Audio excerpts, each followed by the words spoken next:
En este video vamos a ver la parte 2 del Custom Client. En esta parte veremos la bandeja de entrada y algunas funciones como delegar un work-item, completar un work-item y el history. Workflow Inbox New Action. Esta función ocurre cuando el usuario selecciona un proceso del combo box y luego hace clic en el botón New. Esto ejecutará una subrutina llamada New. En esta subrutina vamos a tener una variable del tipo de dato ProcessDefinition y ejecutaremos el método load.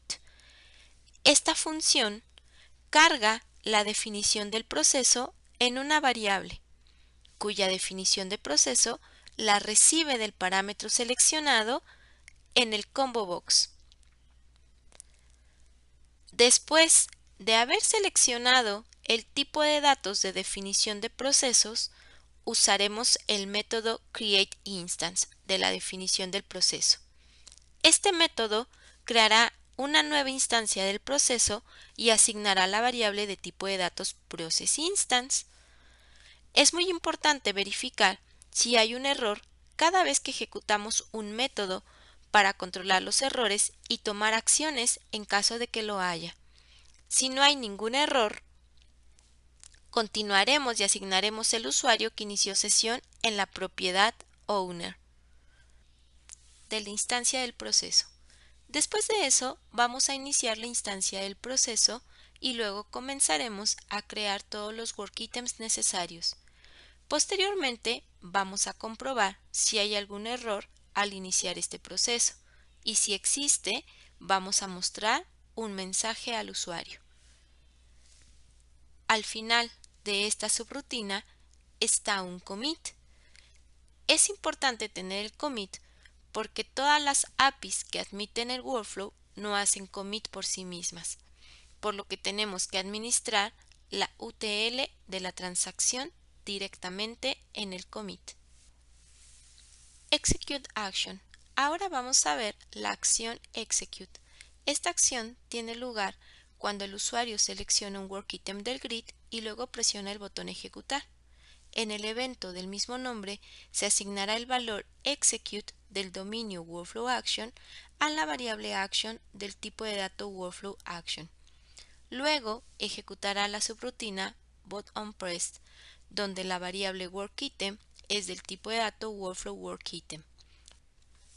Usará el método load para poder cargar el workItem seleccionado en la variable id tomado del grid.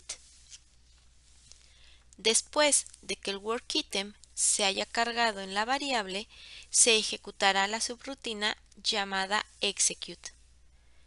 En la subrutina execute, lo primero que debe de hacerse es establecer el InProcessState del workItem, por lo que ejecutará la subrutina setInProcessState, la cual invoca a la subrutina take.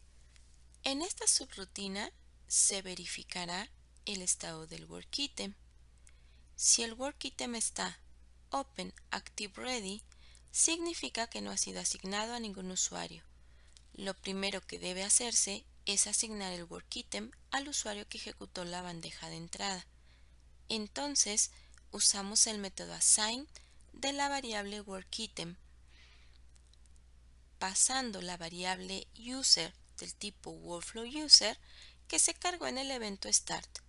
Si no hay ningún error, continuará.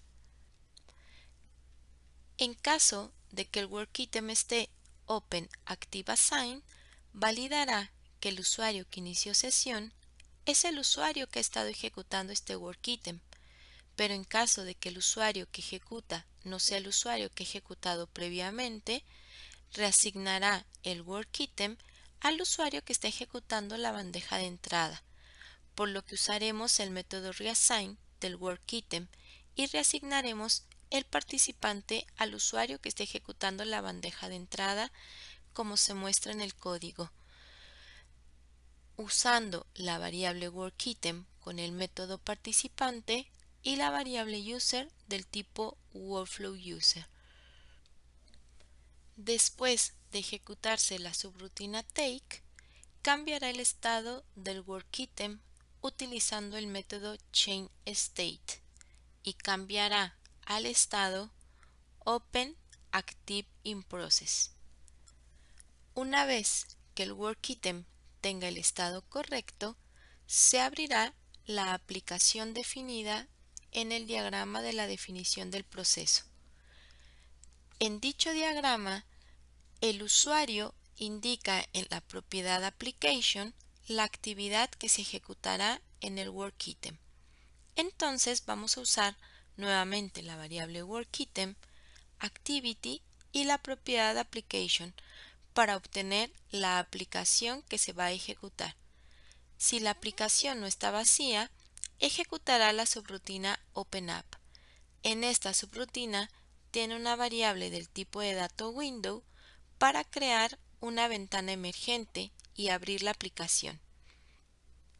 En caso de que la variable application esté vacía, ejecutará la subrutina documents.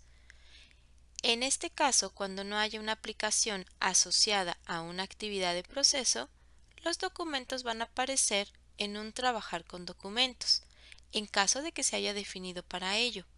Por lo tanto, validará que la actividad del work-item tiene la propiedad canCoreWithDocuments en true.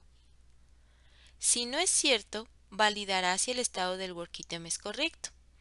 En caso de que sea correcto, ejecutará el webpanel goWithDocument para mostrar el trabajo con documentos. Si no puede trabajar con los documentos configurados en la actividad, entonces no hará nada, porque no tiene una aplicación y no puede trabajar con los documentos. A continuación veremos la acción complete. Cuando un usuario toma un work-item del grid y hace clic en el botón complete, ejecutará el evento del mismo nombre. Aquí usaremos el dominio workflowAction con el valor complete y asignado a la variable action. Después de eso, ejecutaremos la subrutina buttonPressed, así como en la acción execute se cargará el ID del work-item seleccionado en la variable del tipo de dato workflowWorkItem. Después de eso, ejecutará la subrutina complete y en esa subrutina verificará que el work-item tenga el estado correcto antes de continuar. Todos los work-items a completar deben tener el estado openActiveInProcess, que quiere decir que se ha ejecutado previamente. Si tiene el estado correcto, completará el work-item, lo que significa que este work-item finalizará y se crearán los siguientes work-items del proceso. Si hay un error, por ejemplo, porque el usuario debe seleccionar una ruta opcional, se le solicitará seleccionar una actividad y elegir la ruta que debe de tomar. En caso de que el error se deba a que es un proceso ad hoc, deberá seleccionarse también la siguiente actividad a ejecutar. Pero si el caso es que el error se debe a que se requieren algunos comentarios de esa actividad, se abrirá un prompt de workflow para que el usuario ingrese los comentarios necesarios para completar esa tarea. Si surge un error, se le mostrará al usuario. En caso de que no haya, la tarea habrá finalizado. History. En la bandeja de entrada del Custom Client con el work-item preseleccionado en el grid y presionando el botón History, presentará el History Panel. Este panel presenta una lista de work-items que se han ejecutado desde la instancia del proceso. Para ello, se ejecutará el siguiente código del evento History y este evento utilizará, al igual que las demás acciones de este panel, asignar en la variable action el dominio workflowAction con el valor viewHistory y luego ejecutar la subrutina buttonPressed. En dicha subrutina se cargará la variable work-item con el ID que se ha seleccionado en el grid. Este es el ID del workitem y luego tendremos el workitem asignado a la variable. Después de eso, ejecutaremos la subrutina viewHistory. En esta subrutina se usará la variable window para abrir un web component que se llama workflowHistory. Este panel recibe por parámetro el ID de la instancia del proceso, usando la variable workitem que se le ha asignado en la subrutina buttonPressed. Esta variable tiene una propiedad que se llama processInstanceID, que toma la instancia del proceso de este workitem y luego abrirá la página con la propiedad open de la variable window. Si observamos la ejecución de este panel, veremos que hay una lista de todos los workitems que se han ejecutado de esa instancia del proceso, donde se muestra el asunto, la actividad, el estado, el participante, cuándo fue creado, cuándo terminó y una lista de acciones que pueden ser ejecutadas para estos workitems. Si vemos el diseño del web panel, tiene un grid con todos los elementos que hemos mencionado y una tabla con todas las acciones. Si observamos el código, veremos en la sección reglas que se recibe el parámetro processInstanceID. En el evento Start hará lo mismo que en todos los paneles del Custom Client. Comprobará que hay una sesión válida y luego asignará el usuario conectado que obtuvimos por la propiedad connectUser de la variable server del tipo workflowServer. Después de eso, se cargará en la variable processInstance, que es del tipo de dato workflowProcessInstance, el ID de la instancia del proceso que se habrá recibido por parámetro. Posteriormente, en el evento refresh, obtendrá todos los workitems que se han creado para esta instancia utilizando la propiedad workitem. Esta propiedad devuelve una lista de workitems que son del tipo de dato workflowWorkitems y se asignan a la variable workitem. Esta lista se iterará en el evento de carga y para cada workitem de esta lista asignará sus valores al grid. Por ejemplo, se asignará el ID del workitem, el nombre de la actividad, el estado, el asunto de la instancia del proceso, el nombre del participante que ejecutó la tarea, la fecha que se creó y la fecha en que finalizó. Delegate. Cuando ejecutamos esta acción, vamos a delegar un workitem que tendremos en nuestra bandeja de entrada a otra persona.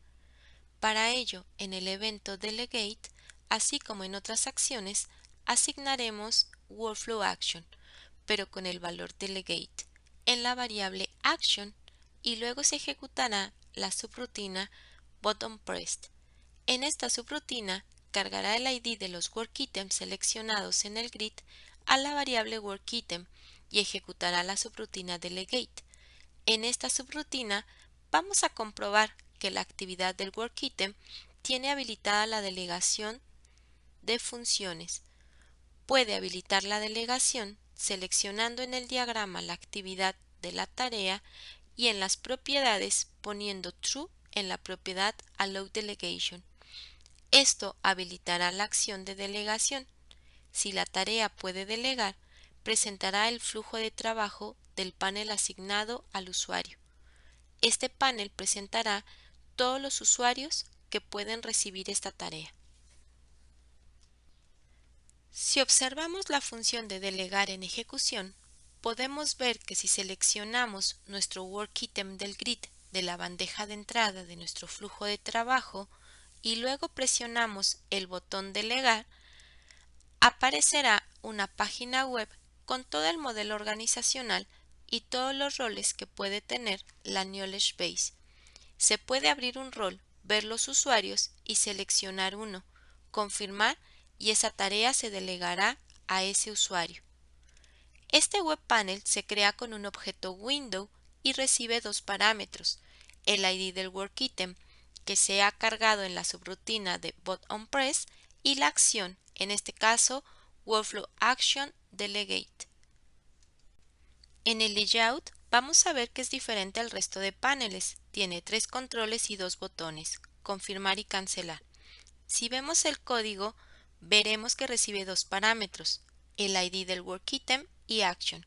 En el evento Start comprobará la sesión del flujo de trabajo con el procedimiento Workflow Check Server Session, al igual que otros paneles. Luego obtendrá del Workflow Server que se ha cargado el modelo organizacional, que es parte del servidor, con el método Organizational Model. Esto devolverá una variable del tipo de datos Workflow Organizational Model, que en este caso será la variable org-model. Luego cargará el parámetro de recepción de los work-items a la variable work-item. Luego se hace refresh y se invoca la subrutina populate_tree.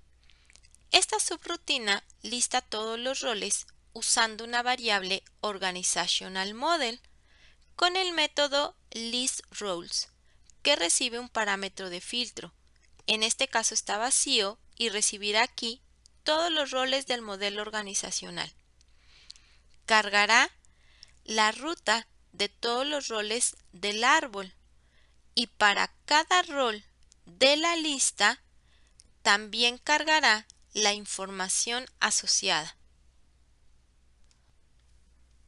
Cuando se está asignando un elemento porque seleccionamos un usuario o rol y luego presionamos confirmar, validará que el nodo del árbol no está vacío y la acción no es colaborar. Obtendrá el rol seleccionado en el árbol con el ID seleccionado y la variable. Luego obtendrá el rol en el modelo organizacional. Obtendrá su ID. Posteriormente, obtendremos el rol del flujo de trabajo en la variable role. Si no hay ningún error, lo asignará. En caso de que estemos asignando a un usuario, debemos obtenerlo mediante el modelo organizacional, usando getUserById. Y luego, si no hay error, validaremos la acción. En el caso de que la acción sea delegada, usaremos la variable workItem.delegate. Este método delegará el workItem a dicho usuario del árbol. Si no hay un error, se hará commit para guardar todos los cambios y poder regresar a la página web. En este video hemos visto el uso del Custom Client, cómo podemos importarlo en una Knowledge Base, el por qué lo usamos y algunas de sus acciones.